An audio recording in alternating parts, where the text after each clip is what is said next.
অবিশ্বাস্য হলেও সত্য, বাংলাদেশ জামাতে ইসলামীতে অমুসলিমদেরও এই সংগঠনের কর্মী হয়ে কাজ করার সুযোগ রয়েছে। সেটা হয়তো আমরা অনেকেই জানতাম না। আজ আমি সেই অবিশ্বাস্য সত্য ঘটনাটিকে আপনাদের সামনে তুলে ধরব। আমি উপস্থিত হয়েছি বাংলাদেশ জামাতে ইসলামী অমুসলিম শাখা অমুসলিম বিভাগের মাগুরা জেলা সেক্রেটারি উত্তম কুমার বিশ্বাস। বাংলাদেশ জামাতে ইসলামের এই অমুসলিম কর্মী রয়েছে শুধুমাত্র মাগুরা জেলা শাখাতেই 1500। আসুন আমরা জেনে আসি, শুনে আসি উত্তম কুমার কি বলছেন, কেনই বা তিনি অমুসলিম হয়ে এই জামাতে ইসলাম করেন। দাদা, আপনার নাম পরিচয়টা দিয়ে যদি আপনি। উত্তম কুমার বিশ্বাস, মাগুরা পৌরসভা 6 নম্বর ওয়ার্ড, পাটনন্দলি চরপাড়া। 1984 সাল থেকে আমি সরাসরি বাংলাদেশ জামাতে ইসলামের সঙ্গে আমি যুক্ত আছি এবং জামাতে ইসলামের সঙ্গে যুক্ত হয়েছি এই কারণেই, এই সংগঠনটি একটি আদর্শিক সংগঠন। এই সংগঠন কোনো সাম্প্রদায়িক সংগঠন নয়। এই সংগঠনের বিশেষ করে ইসলাম এবং হিন্দু ধর্মের এই দুটো অধ্যায় বাদ দিলে আর সব কিছুই আমি মনে করি যে একটি সুন্দর কল্যাণকর রাষ্ট্র প্রতিষ্ঠার জন্য যে সংগঠন দেশভাগের পর থেকেই এই ভূখণ্ডে কাজ করে যাচ্ছেন, আর জামাতে ইসলামের দ্বারা যদি এদেশে একটি পূর্ণাঙ্গ ইসলামী রাষ্ট্র বিধিবিধানমূলক রাষ্ট্র ব্যবস্থা কায়েম হয়, তা সেখানে এদেশের সংখ্যালঘু হিন্দু সম্প্রদায় সবচেয়ে বেশি উপকৃত হবে। তাই আমি উদ্বুদ্ধ হয়েছি এই কারণেই যে এই সুন্দর সংগঠন আর এই সুন্দর সংগঠনের যেনারা দায়িত্বে আছেন, এনারা খুব ভালো মানুষ। এনাদের নীতি নৈতিকতা মূল্যবোধের কোনো স্খলন ঘটেনি এবং ওনাদের দ্বারা এদেশের সংখ্যালঘুদের কোনো ক্ষয়ক্ষতি হয়নি। বিশেষ করে নির্বাচন পূর্ব এবং নির্বাচন পরবর্তীকালে যে সকল সহিংসতা এবং বিভিন্ন রকমের ঘটনা ঘটেছে, সংখ্যালঘুদের ব্যবসা প্রতিষ্ঠান দখল করা, লুট করা, চাঁদাবাজি করা, তার সঙ্গেও এই সংগঠনের কোনো সম্পৃক্ততা আমরা পাইনি।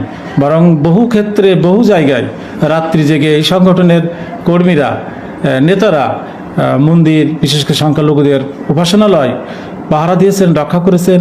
হিন্দু সম্প্রদায়ের ধন সম্পদ, তাদের জীবনও রক্ষা। আমি মনে করি যে এই সংগঠন দ্বারাই সম্ভব একটি সুন্দর এবং কল্যাণকর রাষ্ট্র প্রতিষ্ঠা করা এবং সেই রাষ্ট্রে বসবাসকারী সকল ধর্মের, বর্ণের, গোত্রের লোকের শান্তি এবং তাদের জীবন, তাদের ধর্ম সব কিছুই নির্বিঘ্নে পালন করা সম্ভব। এটা আমার নিজের উপলব্ধিতে এসেছে। তাই আমি অনুপ্রাণিত হয়েছি এই সংগঠনের। ওনাদের যে স্নেহ ভালোবাসা, ওনাদের যে সহমর্মিতা, সুখে দুঃখে আপদে বিপদে যখন ডেকেছি তখনই পেয়েছি। এবং মাগুরাতে এরকম আমি অসংখ্য উদাহরণ দিতে পারি, সংখ্যালঘুদের সম্পদ উদ্ধারের প্রশ্ন ওনাদের সহযোগিতা পেয়েছি। তাই এখান থেকে আমার আগামী দিন যতদিন পৃথিবীতে ঈশ্বর আমাকে বাঁচিয়ে রাখবেন, এখান থেকে সরে যাওয়ার আমার কোনো সুযোগ নাই।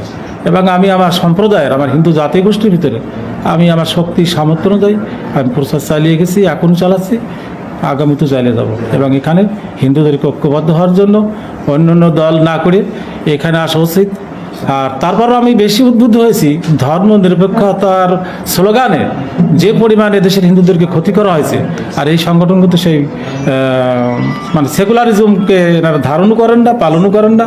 আমরা ওটা করতে প্রস্তুত না। আমরা এর বিরুদ্ধে আরও সোচ্চার যে ধর্মনিরপেক্ষতার আড়ালে মুখোশে আমাদের যে ক্ষতি হয়েছে, আমাদের আর ক্ষতি হোক, এটা আমরা চাই না। একটু কয়েকদিন আগের কথা বলি, ইসলামী শাসনতন্ত্র আন্দোলন মাগুরা জেলা শাখার পক্ষ থেকেও আমাকে আমন্ত্রণ জানানো হয়েছিল যে আপনি আসেন, আমাদের একটা অনুষ্ঠান আছে, ওখানে বক্তব্য হলে না হুট করে আপনি বলবেন আর আমি আপনার সংগঠনের নীতি আদর্শ জানি, ওখানে আমি যেতে পারি না।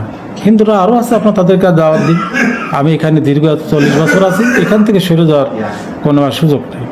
আপনারা প্রচার করেন, হিন্দুদের যদি প্রয়োজন বোধ করেন আপনারা প্রচার করুন। সংখ্যালঘুদের ভিতরে আপনাদের যদি কোনো সেল থাকে সেখানে আপনারা যান, প্রচার করুন। যদি পারেন উদ্বুদ্ধ করতে পারেন, আমি তো সব হিন্দু একা দায়িত্ব নিয়ে বসে নেই। আপনারা সেখান থেকে কর্মী সংগ্রহ করুন, বা নেতা যদি চান নেতা সেখান থেকে তৈরি করুন, নিয়ে আসুন।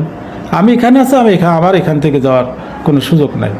আমি মনে করি যে বাংলাদেশ জামাত ইসলাম ব্যক্তিগত কোনো সংগঠন নয়, আর ধর্মনিরপেক্ষতা তো প্রশ্নই ওঠে না। এখানে যারা আছেন দায়িত্বে, এনারা সবাই পরীক্ষার মাধ্যমে এখানে এসেছেন এবং প্রত্যেকটা ব্যক্তি আমার কাছে মনে হয়েছে আলামিন।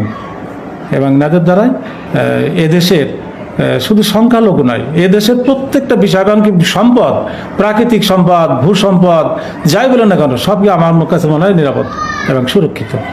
শুধু বাংলাদেশ জামাত ইসলামের সঙ্গে আমি দীর্ঘ 40 বছর আছি। যদি আমি আমার পরীক্ষায় উত্তীর্ণ হই, তাই এ দেশ বিনির্মাণে সংখ্যালঘুরা তাদের মননশীলতা, তাদের অর্থ, তাদের শ্রম দিয়ে এদেশকে সুদলা সুফলা সুষ্ঠু সামলাকে গড়ে তুলতে চায়, যা পৃথিবীতে একটি অনুকরণীয় দৃষ্টান্তে থাকবে যে জামাত ইসলামের মাধ্যমে একটি সুন্দর রাষ্ট্র প্রতিষ্ঠিত এবং সেই রাষ্ট্রটির নাম বাংলাদেশ। এবং সেখানে একটি পাখি থেকে শুরু করে একটা অন্য প্রাণী পর্যন্ত ক্ষতিগ্রস্ত হয়নি বা হবে না। তা আগামী দিনের এই সুন্দর রাষ্ট্র বিনির্মাণে আমি আমার জীবনের শেষ রক্তবিন্দু উৎসর্গ করতে আমি প্রস্তুত আছি। 1500 তো হবেই, এই পরিমাণ সদস্য সংখ্যা আমাদের আছে মাগুরা জেলার, এবং এরা ভয়ভীতির ঊর্ধ্বে উঠে এখন কাজ করে যাচ্ছে।